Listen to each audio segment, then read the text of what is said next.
Argentina's Javier Milei just won a major legislative victory with the opposition-controlled Senate bending the knee to the chainsaw-wielding libertarian populist on several major reform bills.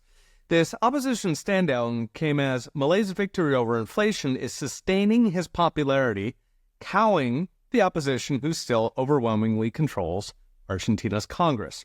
And what a victory it has been over inflation. When Milei took office in December, Argentina's massive budget deficit was driving monthly inflation of roughly 25%. That comes out to 1,355% annual inflation. Argentina was out of reserves. There was essentially nothing backing the peso.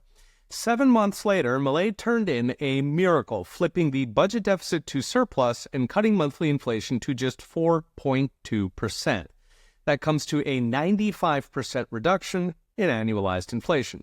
The left, of course, went nuts, rioting and hurling Molotov cocktails even as the Senate voted. But Milei is popular enough that the opposition ignored their own Molotov-hurling voters and backed down. Now, the opposition did strip out a lot, 400 clauses in all, but what passed still gives Milei extraordinary temporary powers over energy, economic, and financial matters, the big three. He'll need it because even with the deficit and inflation tamed, Milei has two huge challenges ahead: poverty and the central bank.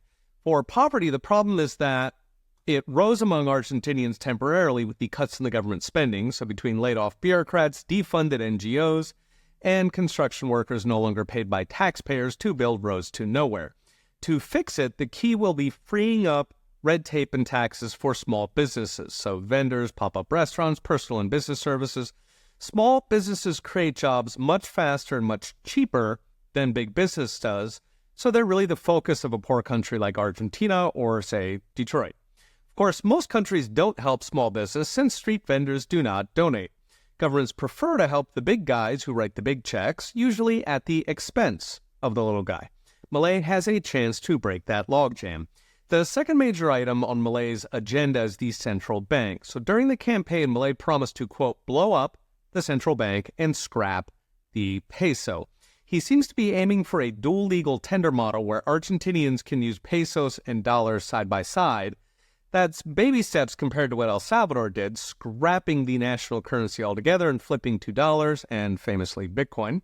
But Milei needs to go easy because he is still in deep negotiations with the IMF over Argentina's external debt.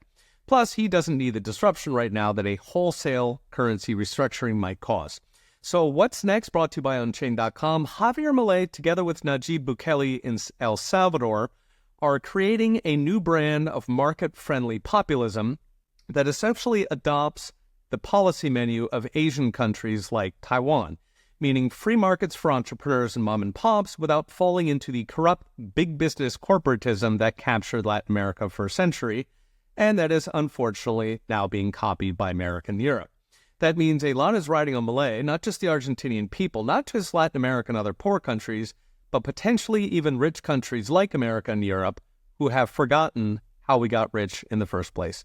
A new episode of the Peter St. Allen's podcast just went up. Check it out wherever you get your podcasts. Okay, we'll be watching. See you next time.